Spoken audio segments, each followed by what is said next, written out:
las mujeres célebres de nuestra patria. Que la disfruten.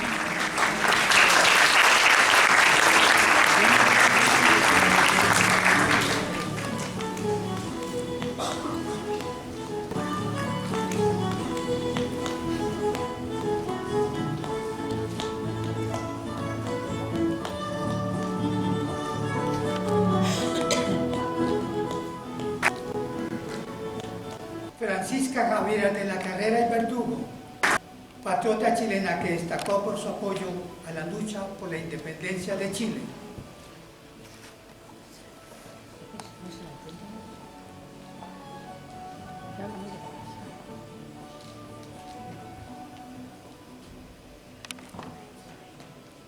Pertenecí a una familia aristocrática de la época colonial. Fui la primogénita del matrimonio. Recibí la educación clásica que se le daba a las mujeres de mi rango social. Destaqué por mi inteligencia. Me casé joven y enviudé pronto. Tuve 2 hijos. De mi segundo matrimonio tuve 5 hijos. Usted fue la impulsora de la independencia. ¿A qué se refiere esta denominación? A que no podíamos someternos a la oligarquía española. Yo persuadía siempre a mis hermanos a continuar la lucha con más fuerza. ¿Por qué se reconoce como patriota? Porque escondía soldados en mi casa. Y recibía por las noches a los guasos con las carretas cargadas de armas que se repartían luego en la ciudad. Y porque estaba en todas las celebraciones de los triunfos militares de los patriotas. Su actuación fue muy significativa para los revolucionarios porque se sabe que les levantaba el ánimo en los momentos de la derrota. Sí, y me dedicaron un santo y seña. ¡Viva la Panchita! Yo estaba atenta para recibirlos y ayudarlos. ¿Se considera revolucionaria? Dicen que incitaba odios y amores y que usted fue la ideóloga de los planes en la lucha para liberar a Chile. Toda lucha incita a la revolución cuando se quiere imponer un poder sobre otro. O'Higgins abogaba por una élite relacionada con los españoles, los Carrera, por una criolla. Fracasó. Después de la derrota del desastre de Rancagua, tuve que abandonar a mi familia para acompañar a mis hermanos. Vivimos en la miseria. ¿Qué siente al escuchar estos nombres? José de San Martín, los Larraín, la Logia Lautaro. ¡Rancor! Porque ellos fueron causantes y promotores de la ruina social, política y económica de mi familia. Me informé que usted dirigió la llamada conspiración de 1817 contra O'Higgins, por lo que tuvo que autoexiliarse con sus hermanos, vivir en Mendoza, y que pasó muchas dificultades por problemas de salud y desastre financiero, lo que a la postre significó el fusilamiento de sus hermanos Luis y Juan José en 1818 en Mendoza. Fui desterrada y encerrada en un convento. Allí recibí la noticia de la muerte de mis hermanos en Mendoza. Enfermé al borde de la locura. Cuando Bernardo O'Higgins sufrió un golpe de estado y tuvo que abdicar el poder, volví a mi hacienda del monte y me dediqué a la beneficencia. Según cuenta la tradición, la bandera patria habría sido bordada por usted, siendo presentada e izada por primera vez el 4 de julio de 1812 en una cena con el cónsul de los Estados Unidos para celebrar el aniversario de la independencia de ese país. Así es, yo confeccioné la primera bandera nacional con sus colores: azul, que representa la ley; blanco, la soberanía; y amarillo, la fuerza.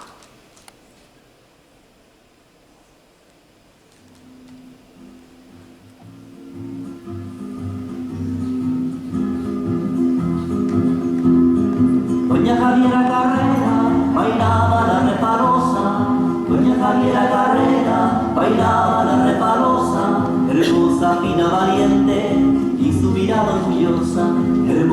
fina, valiente y su mirada dulce.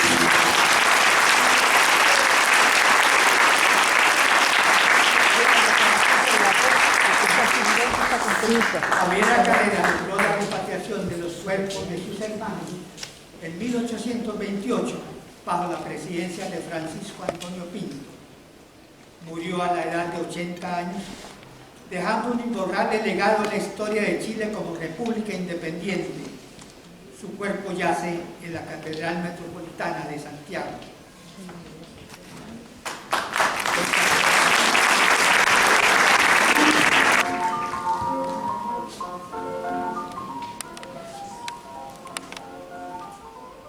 Eloísa Díaz Insunza, 1866-1950.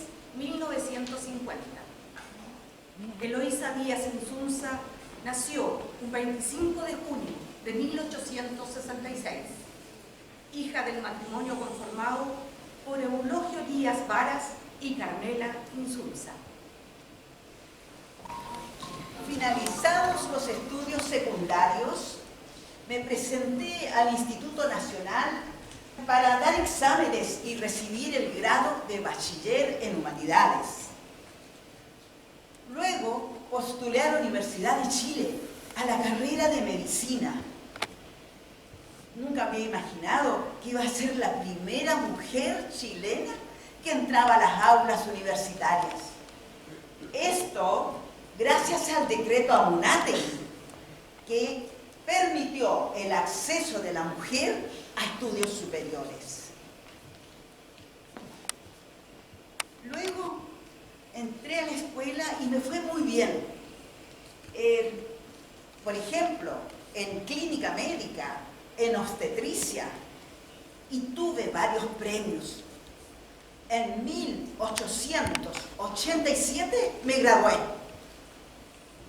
y fui reconocida como la primera mujer con título de médico cirujano en Chile y en Sudamérica.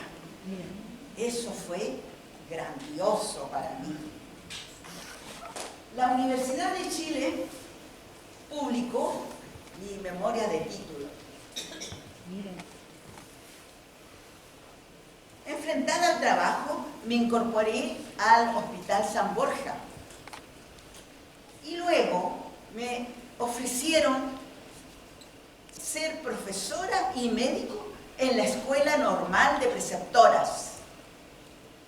Yo me dediqué mucho y realmente tuve mucho compromiso con ese trabajo. Tan es así que me ofrecieron ser médico inspector de las escuelas públicas de Santiago. Fue un gran aprendizaje para mí, el ir a terreno, conocer a los niños y niñas y sus necesidades, conocer a sus familias. Y con toda esa experiencia ganada, en 1911 me nombraron médico jefe de los servicios médicos escolares a nivel nacional. Gran desafío. Yo estaba convencida de que los niños y niñas no solo necesitaban educación, también necesitaban atención médica sistemática. Lo necesitaban para desarrollarse, para aprender bien. Entonces ideé un plan de salud escolar. Ese plan era bastante comprensivo. Contemplaba servicio médico y dental, vacunas, campañas de vacunas. También promovía el ejercicio físico y el deporte. Además, se crearon jardines infantiles y policlínicos en sectores vulnerables. El ministro de Educación de la época decidió que publicaran un trabajo mío que había presentado en un congreso latinoamericano que se desarrolló en Santiago. Tuvo gran impacto ese trabajo, porque visibilizó la malnutrición infantil y la precaria atención que tenían las enfermedades infecciosas de la época. Se empezaron a realizar acciones para ir superando las dificultades y nos dieron recursos. Con eso mejoramos infraestructura, se abrieron ventanas, los niños necesitaban ventilación e iluminación. También construimos baños en las escuelas, pusimos comedores para que recibieran nutrición, desayunos nutritivos, e incluso ofrecimos colonias escolares gratuitas. Saliendo un poco del ámbito escolar y yéndome a la sociedad en su conjunto, yo creé la Asociación de Señoras contra la Tuberculosis. Había que educar a la comunidad y buscar su apoyo para los tratamientos de estos flagelos de la época. Por otro lado, también fui presidenta de la Liga contra el Alcoholismo y otras instituciones con las cuales me relacioné fue la Sociedad Científica de Chile y el Consejo de Instrucción Primaria. Con todos ellos tuvimos relación, colaboración recíproca. Pero siempre mis ideales quería saber más y conocer cómo trataban los problemas de salud en otras latitudes. Entonces decidí ir a un congreso médico que se desarrolló en Buenos Aires. La ponencia que llevé fue muy bien recibida y muy valorada. Tan es así que mis pares me nombraron Mujer Ilustre de América. Eso fue tan emocionante para mí.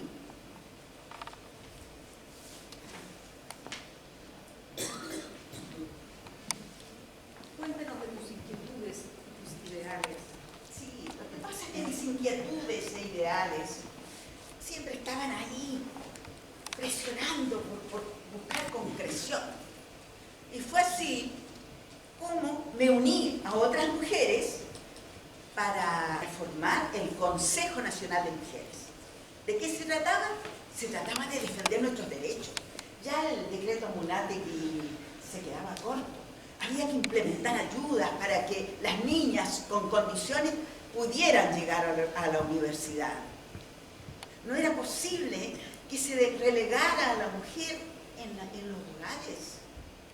El derecho a tener oportunidades y demostrar que las mujeres somos capaces de liderar en cualquier campo. En suma, el derecho a ser respetadas como iguales. Ya habían pasado los años, yo cumplía 74 años y decidí retirarme del servicio público. Me fui contenta porque estaba consciente que había entregado luces para tareas permanentes, como son el salvar vidas y el atender a los más débiles. Me di una entrevista con la ministra de Salud, la doctora Jimena Aguilera. Ay, no es posible que a esta altura sigamos con problemas de nutrición infantil, ahora con altos índices de obesidad. Tiene que conseguirse más recursos, la ministra. Fortalecer los programas preventivos y curativos, las coordinaciones interinstitucionales, involucrar a la comunidad. Me espera la ministra. Hasta pronto.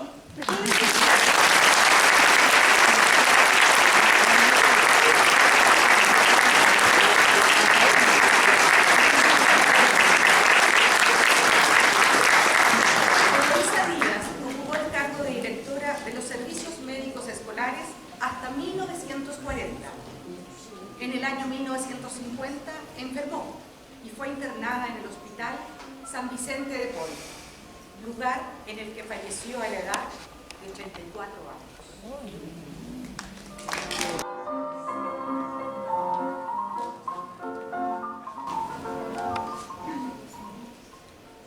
Soy Amanda Labarca. Nací un 5 de diciembre de 1886 en una familia de clase media chilena. Me bautizaron y me inscribieron como Amanda Pinto Sepúlveda. Mi padre, Onofre Pinto Pérez de Arce, abogado y comerciante. Y mi madre, Sabina Sepúlveda.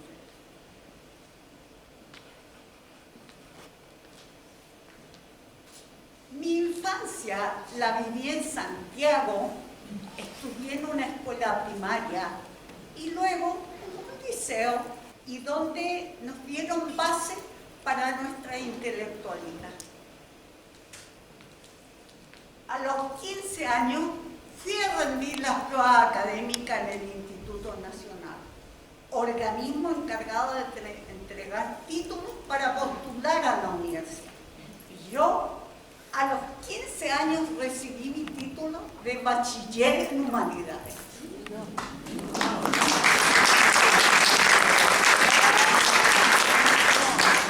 A los 18 años recibía mi título de profesora de castellano de la Universidad de Chile. Estaba tan contenta. Al año siguiente me nombraron subdirectora de la normal número 3. Luego fui designada como profesora de psicología del Instituto Pedagógico de la Universidad de Chile, sin imaginar que iba a ser la primera mujer en dar una cátedra universitaria en América.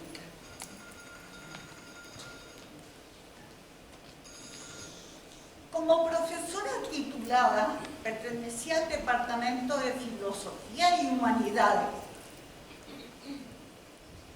Y en reconocimiento a mi labor, se me solicitó mostrar la educación chilena en países como Ecuador, Colombia y Panamá. Creé las escuelas de verano de la Universidad de Chile. Dirigí el Departamento de Extensión Cultural y junto con el rector Juvenal Hernández atendíamos alumnos de diferentes escuelas. Y eso era, pero de todo mi agrado.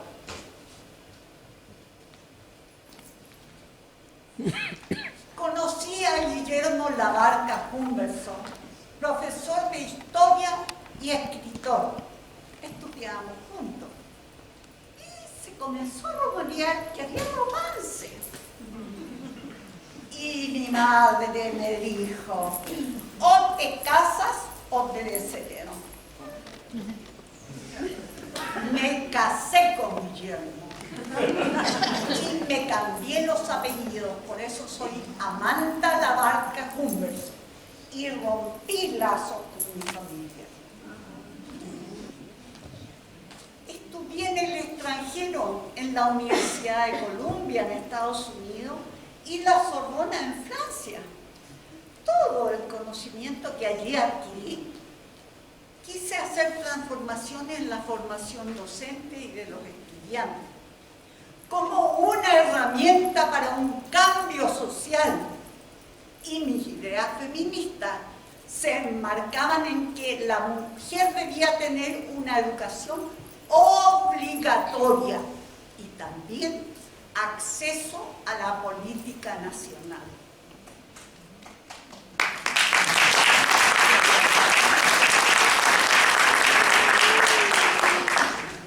Creé el Círculo de la Lectura y escribí La Hora de los Libros y señalé: la lectura comprensiva nos da un mejor punto de vista de la realidad.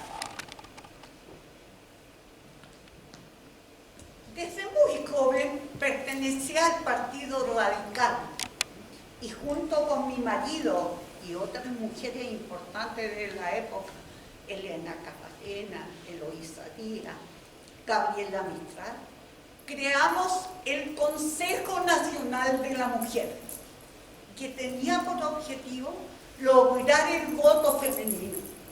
Recuerden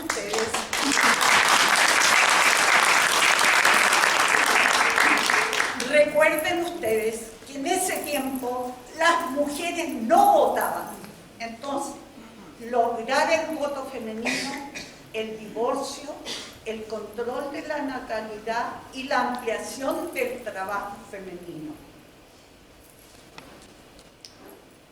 Fui designada jefa del Departamento de Educación Secundaria del Ministerio de Educación.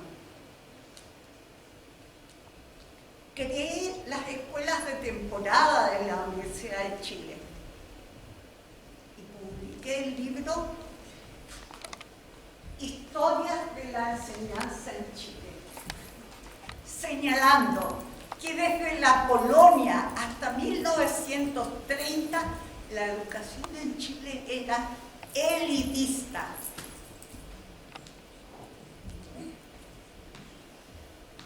En el gobierno de don Pedro Aguirre Cerda, fui nombrada representante de Chile en las Naciones Unidas. ¡Qué orgullo más grande! Lo que me inspiró a escribir el libro Bases de una política educacional. Y concluyo: un país será próspero si tiene una muy buena educación para todas y para todos. Y muy importante, la reivindicación femenina.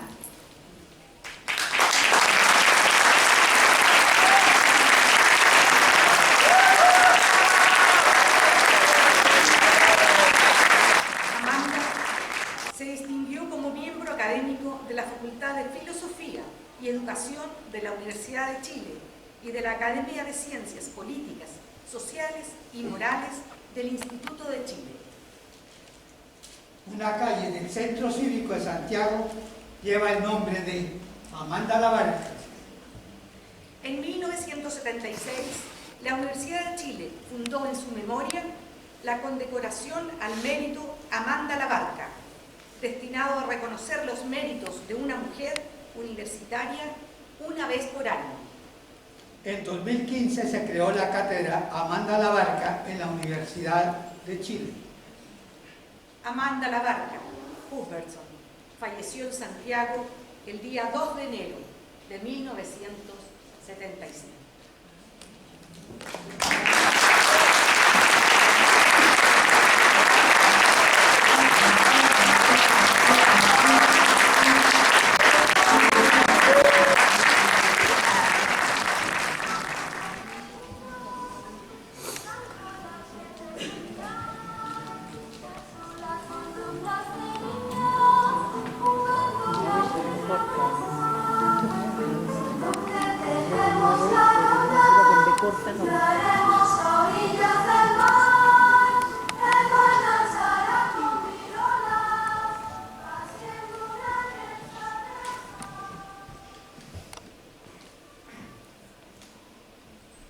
Desde mi espacio sideral vengo a compartir con ustedes algunos trozos de mi historia que muchos de ustedes conocen o tal vez recuerdan.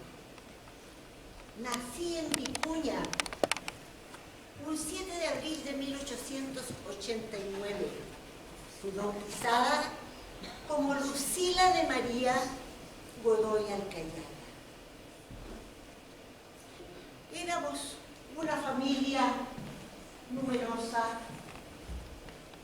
que vivíamos en una hermosa casa de campo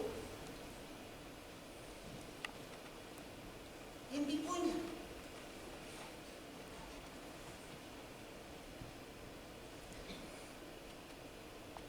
Mi padre, profesor, y mi madre, costurera de oficio.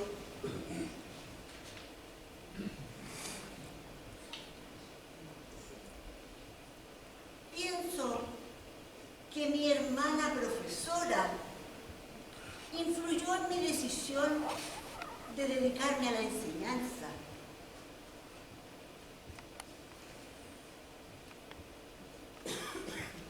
Acá estoy en la casa de mi abuelita paterna, leyendo la Biblia y tomando mate.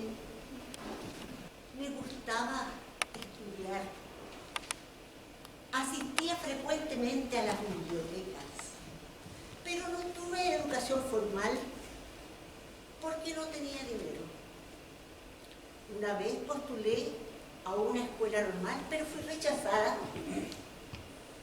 por discriminación religiosa y social. Su amor por la docencia pudo más.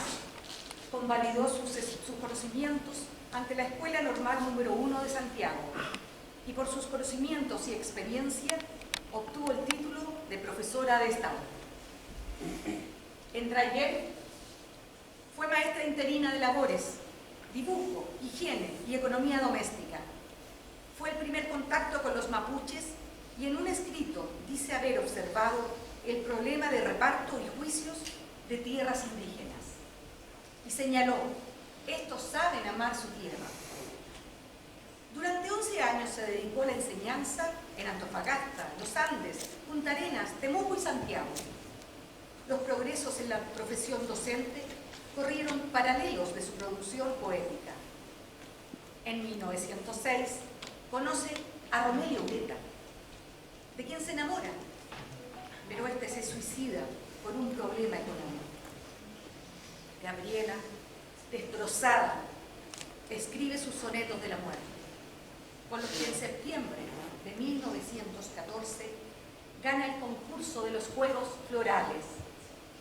En 1922 comienza su carrera internacional en México, a petición del ministro de Educación, José Vasconcelos. La discriminación social y religiosa que sufrí en mi país fomentó mi interés en cambiar mi nombre, aunando en el de Gabriela Mistral toda la magnificencia de los poetas inspiradores.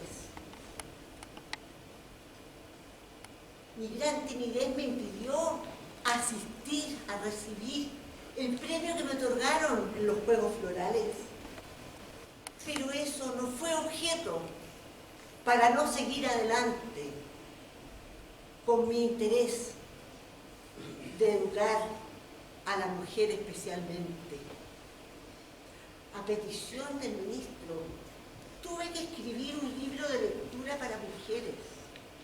En él reuní el territorio, lo rural, lo religioso, los pueblos indígenas, la sapiencia del gobierno.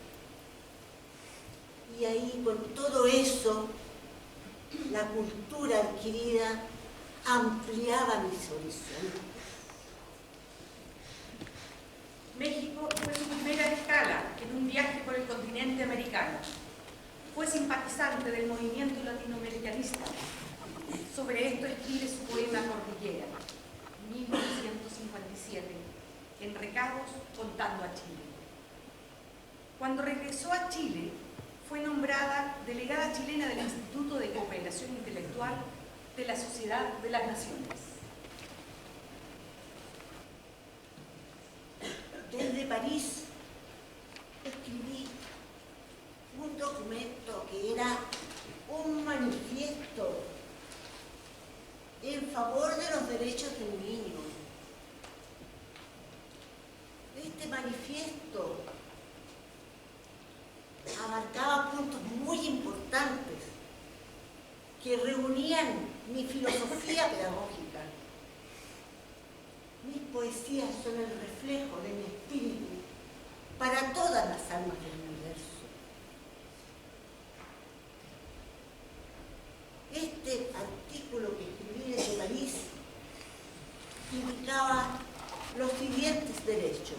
Primero, derecho a la salud plena, al vigor y a la alegría, derecho del niño a la educación maternal, derecho a la libertad, derecho que el niño tiene desde antes de nacer, a las instituciones libres e igualistas, derecho del niño sudamericano a nacer bajo legislaciones decorosas, derecho a lo mejor de la tradición, a la flor de la tradición, que en los pueblos occidentales es, a mi juicio, el cristianismo.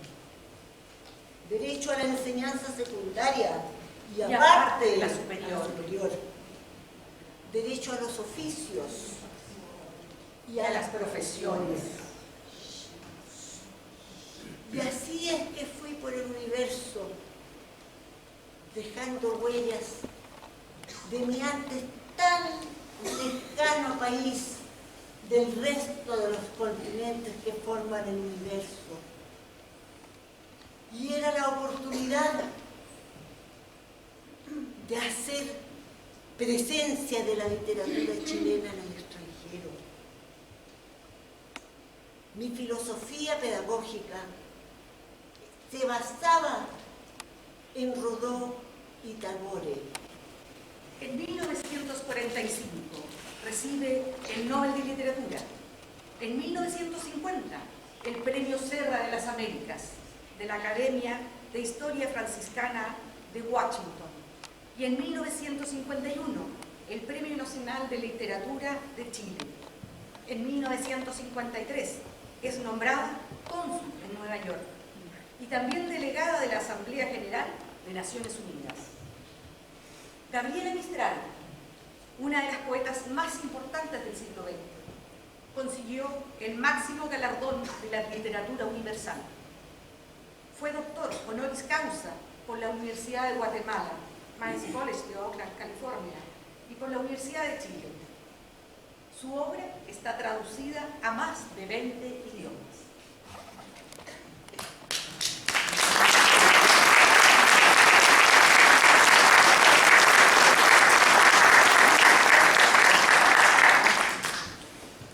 Cuando trabajaba sentía el orgullo de representar a mi país sin esperar reconocimiento alguno a mi favor.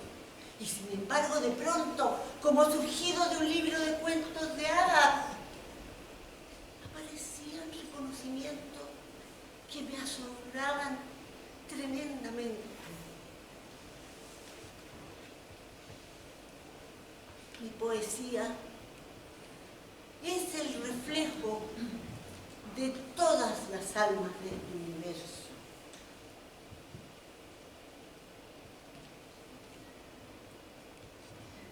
Desde su poesía de los sonetos, del nicho helado en el que los hombres te pusieron. Te bajaré a la tierra, humilde y soleada, en la que he de dormirme. En ella los hombres no supieron, y que hemos de soñar juntos en la misma almohada.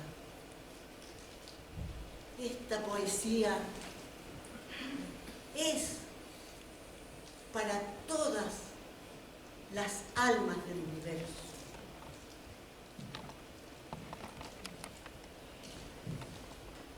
Este baúl de mi abuela contiene muchos recuerdos que no alcancé a conocer.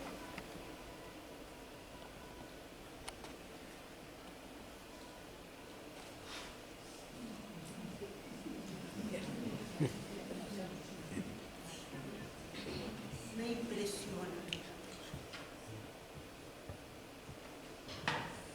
Muchas gracias.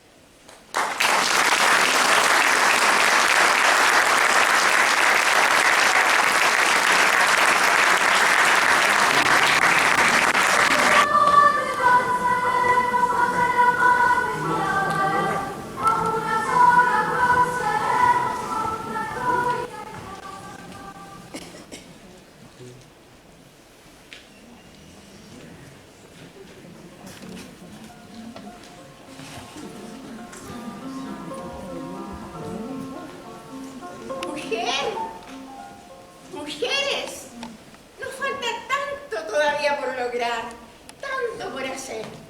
Qué ganas de volver a los 17, tal como cantaba nuestra Violeta. Pero el tiempo pasa tan rápido. Tengo mi cabeza llena de recuerdos.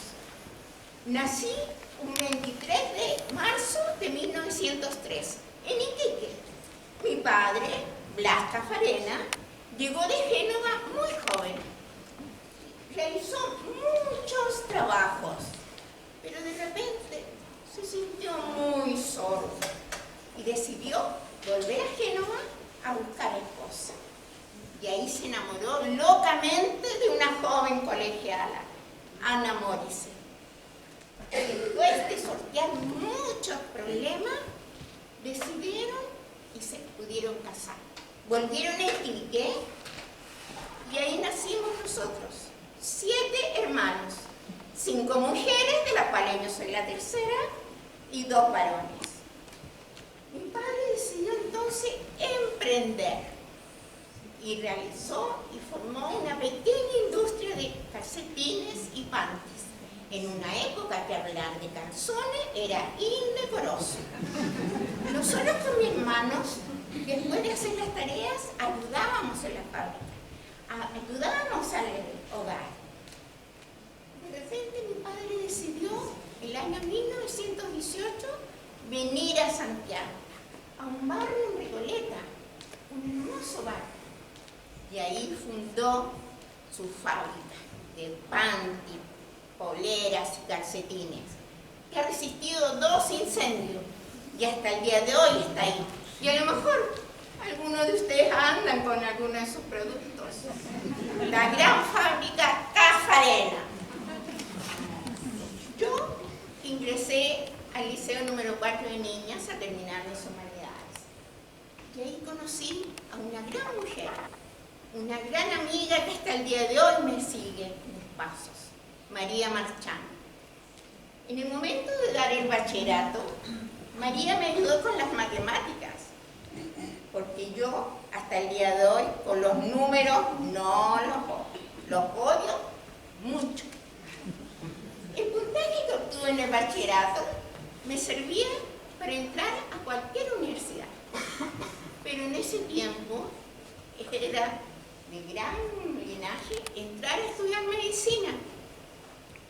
Pero al poco tiempo me di cuenta que los enfermos, los hospitales y la sangre no eran para mí. Y decidí entonces entrar a la Facultad de Derecho. Ese era mi lugar, ahí debería estar yo. En los trabajos voluntarios de verano conocí mucha gente, pero conocí a un gran sindicalista, Luis Emilio Recabarre. Con él recorrimos muchos pueblos chicos y me enseñó la realidad que había en ese momento. A los 2 años, en el segundo año de carrera, entré a la Defensoría Jurídica, una entidad que ayudaba a los que necesitaban. Pero ahí conocí al gran y único amor de mi vida, un joven alto, hermoso, Jorge Giles, y nos enamoramos perdidamente. Con otras amigas universitarias como yo, decidimos entrar a la fecha. Con María Marchán, Aurora Blondel y María Guevara, fuimos a ese bastión varonil. Al principio no nos daban mucha bola. Nos hacían servir café o llevar documentos. Pero al cabo de cierto tiempo se dieron cuenta que nosotras queríamos los mismos que ellos y salíamos a las calles junto a ellos. En el año 1920 terminé mi carrera. Me recibí de abogado y fui una de las 15 primeras abogados de Chile. Pero yo quería más. Quería ser un magíster. Y para eso me despedí de mi Jorge y partí a Francia, a París. Pero quiso el destino que allá conociera a esa mujer alta, de rostro serio, de faldas largas como la escribía Pablo Neruda, Gabriela Mistral. Gabriela me enseñó otro mundo, el mundo de la cultura. Me conocí a Picasso, conocí a Roberto Matta, leí muchos libros buenos, recorrimos todas las iglesias de París observando y admirando sus vitrales. No hice el magíster, pero aprendí francés. Volví a Chile después de 3 años, el año 1923, y nos casamos de inmediato con Jorge. Nos fuimos a vivir a una casa en Seminario, pequeña al principio, y tuvimos 3 hijos, Jorge, Juan y Ana María. Pero con Jorge decidimos adoptar a una pequeña que había tenido una gran y grave desgracia en su vida, la pequeña Isolina. Con Jorge abrimos una oficina en el centro. Atendíamos a todo el que llegaba ahí. Pero fuimos no muy bien tratados. Mi casa ya no era la pequeña casa, nos cambiamos a esta casa, Seminario 244. Esta casa era de puertas abiertas, podían llegar mendigos y muchas veces salían con un pequeño paquetito en sus manos, como también algunos perseguidos políticos. En el año 1931, con Amanda Labarca, decidimos formar la Federación de Estudiantes Femeninas de Chile. Venían de todo el país, pero quizás por la lejanía, por algunos pequeños problemas que hubo, no duró mucho tiempo. Pero sí, conocí a Marta Vergara. Marta Vergara era una joven periodista. ¿Qué quería Marta Vergara? Lo mismo que yo, que teníamos que lograr lo mismo que los varones, la parte social, política y económica, y formamos el Movimiento de Emancipación Femenina de Chile.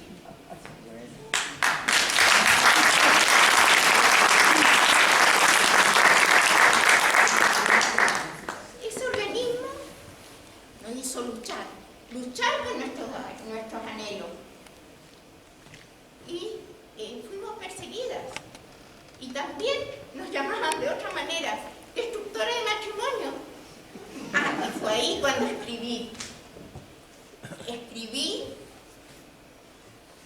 Los hombres deben alimentar a la mujer cuando abandona el lecho conyugal. Sí, las pensiones alimenticias que hasta el día de hoy hay hombres por ahí, papito corazón. En ese tiempo lo escribí. ¿Cómo nos financiamos? Nos financiamos con las cuotas de la socia, pero también con una revista, la revista Mujer Nueva. Escribí también, ahí está, la Mujer Nueva. Con esta revista podíamos lograr cosas.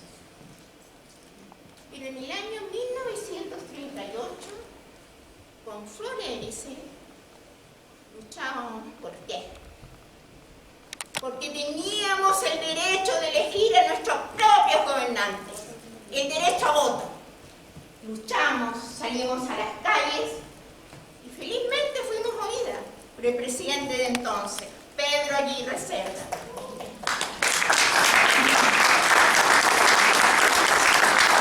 Desgraciadamente, la muerte repentina del presidente hizo que este decreto estuviera guardado 10 años en el gobierno, hasta que llegó Gabriel González Videla y lo hizo suyo.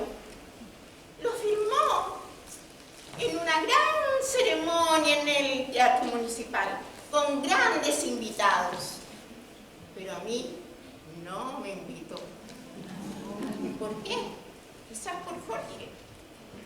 Quizás porque creía que yo era comunista, cuando a mí nunca he firmado con ningún partido político, porque no me gusta que encasillen mis ideas. Y a los 3 días me quitó los derechos civiles. Pero yo apelé al conservador de bienes raíces que hoy día es el famoso Grisel. Y gané. En el año 1968, de un ataque al corazón, muere Jorge. Pero yo en su funeral no derramé ni una sola lágrima. ¿Por qué? Porque mi padre siempre nos dijo: los cafarenas no lloran en público. Quizás fue para mejor. Jorge no pudo ver el triunfo de su amigo Salvador Allende. En una época marcada por distintas cosas. Fui perseguida, fui detenida. Mi casa, esta casa Seminario 244, fue allanada. Les voy a contar una anécdota. Un día yo estaba próxima a tomar mi siesta y aparecieron unos jóvenes militares, jóvenes, y yo les dije: buscaban libros comunistas. Dije: tomen los libros, llévenselos, léanlos, pero no los quemen.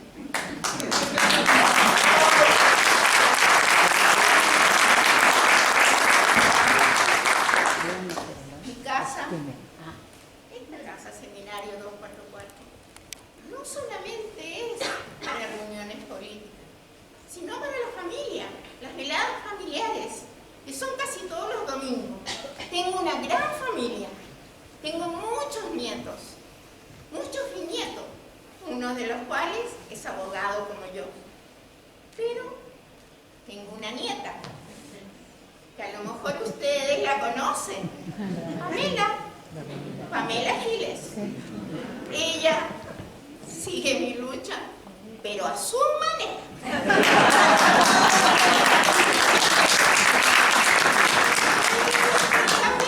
A lo mejor ustedes están cansados.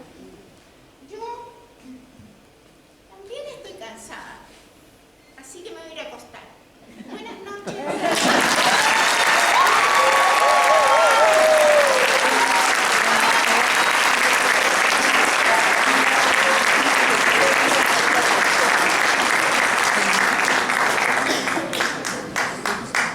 Elena Cafarena Morís, a pesar de haber dedicado su vida entera a la lucha por la emancipación de las mujeres chilenas, nunca recibió en vida ningún homenaje, nombramiento, dieta o beneficio personal por parte del Estado de Chile ni por organismos particulares o privados.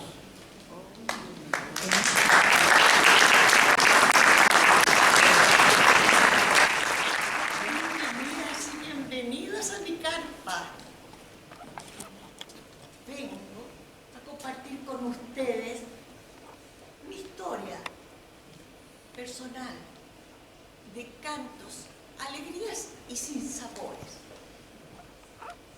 Nací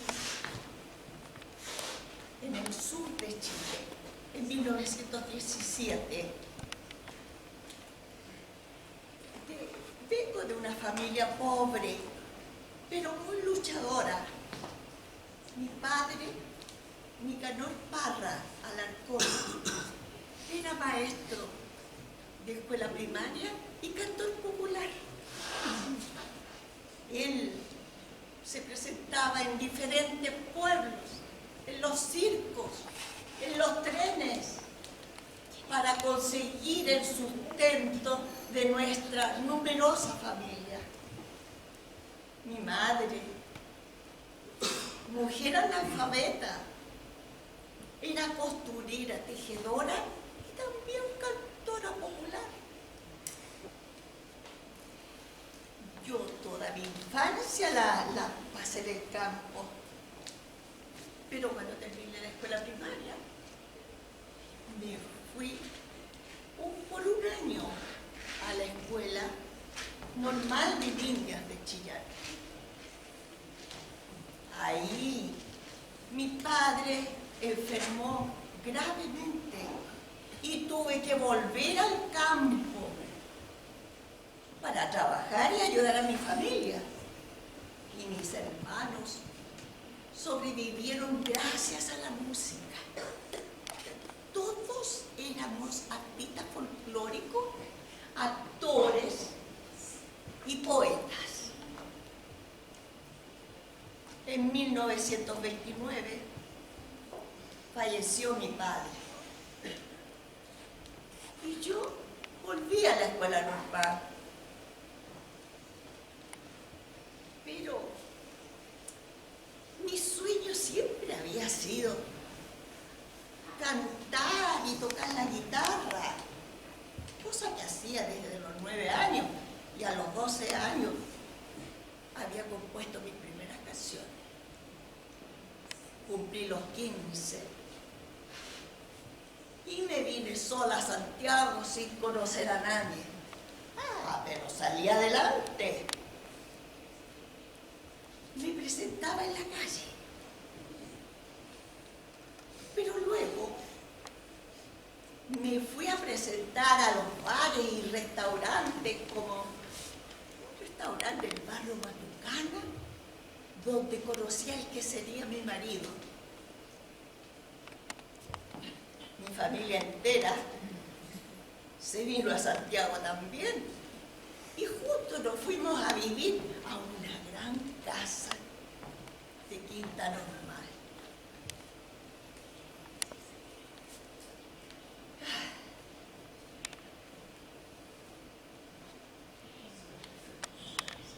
¿Con quién te casaste?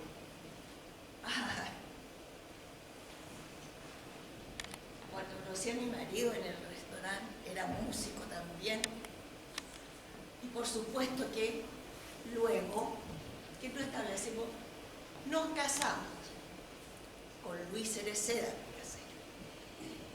Era 1938 y tuve mis hijos Isabel y Ángel. Pero ya en esa época yo ansiaba con recopilar la música típica chilena, la tradicional.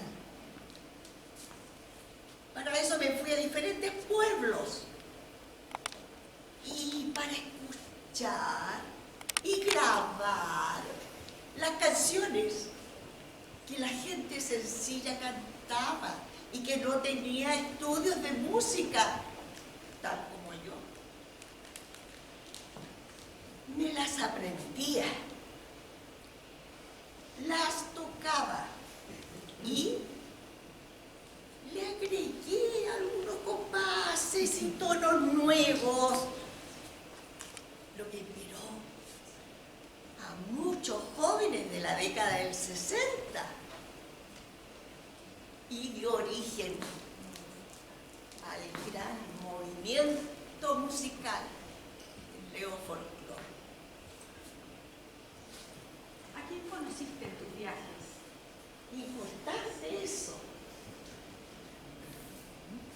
En mi viaje de recopilación tuve el privilegio, chiquillos, de conocer a don Pablo Neruda y a don Pablo de Roca.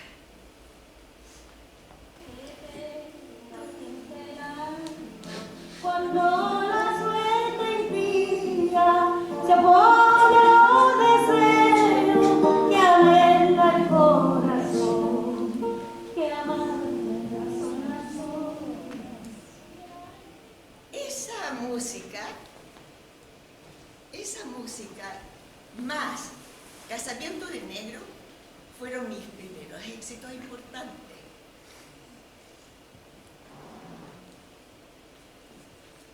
Me casé por segunda vez con Luis Arce y juntos nos presentamos en diferentes escenarios. Yo entré en la política y en el Partido Comunista. Participamos, mejor dicho, en la campaña de Gabriel González Videla. Yo siempre fui independiente y feminista. Pero la sociedad de la época no admitía que una mujer saliera de su casa y menos trabajar afuera. Bueno, tuve mis sinsabores. Me discriminaron, me humillaron, pero no consiguieron acallar mi voz. Me presenté en las radios.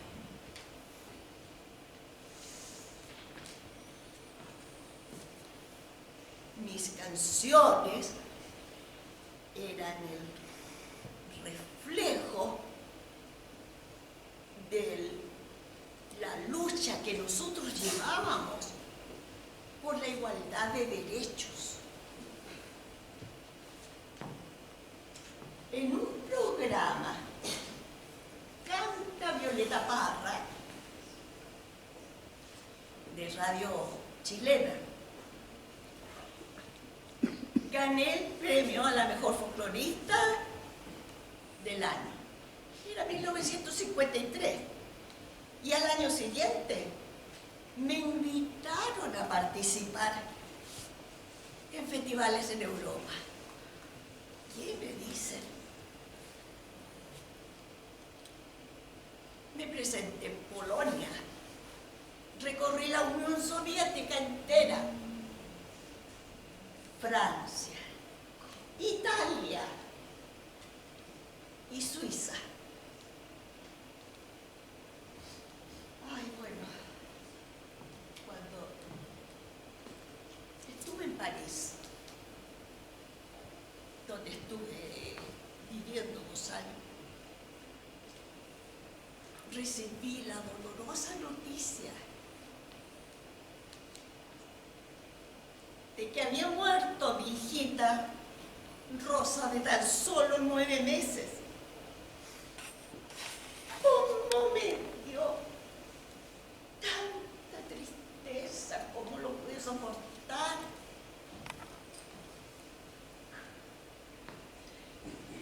Estaba tan furiosa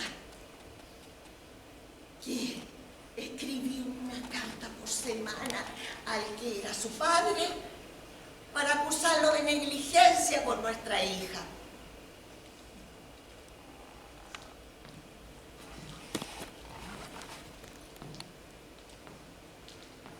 Violeta fue invitada a París a presentar sus arpilleras, pinturas y cerámicas. Se convirtió en la primera latinoamericana que exponía en el Museo del Louvre, convencida de que Chile guardaba un gran tesoro cultural. Trabajó para mostrar el folclore de Chile en el mundo. Escribió el libro Poesía Popular de los Andes, y la televisión suiza filmó un documental sobre su trabajo como bordadora chilena.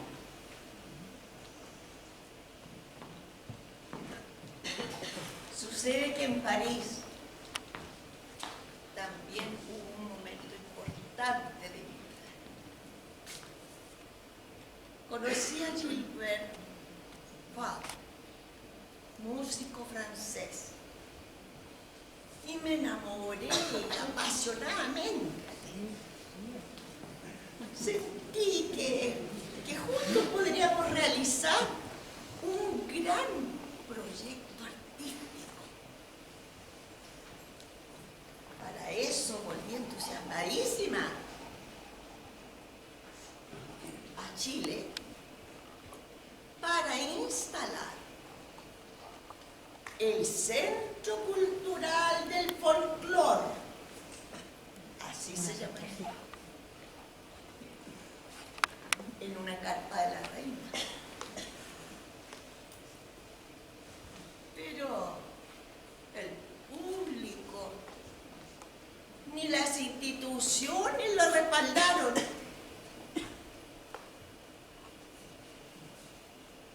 Gilbert se fue a Bolivia solo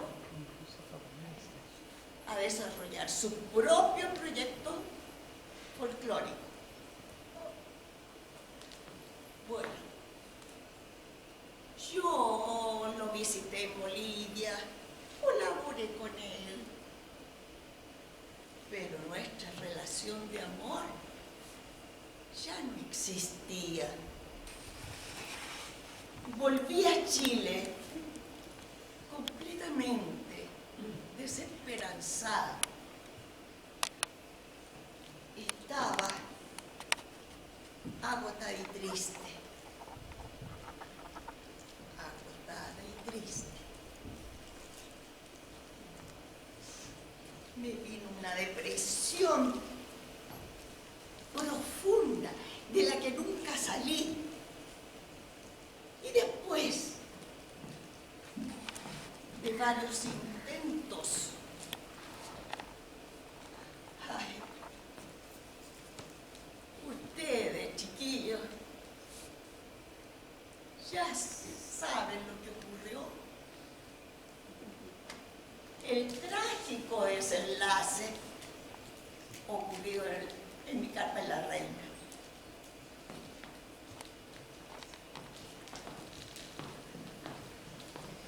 Una vez más se cumplió la sentencia que dice: nadie es profeta en su tierra.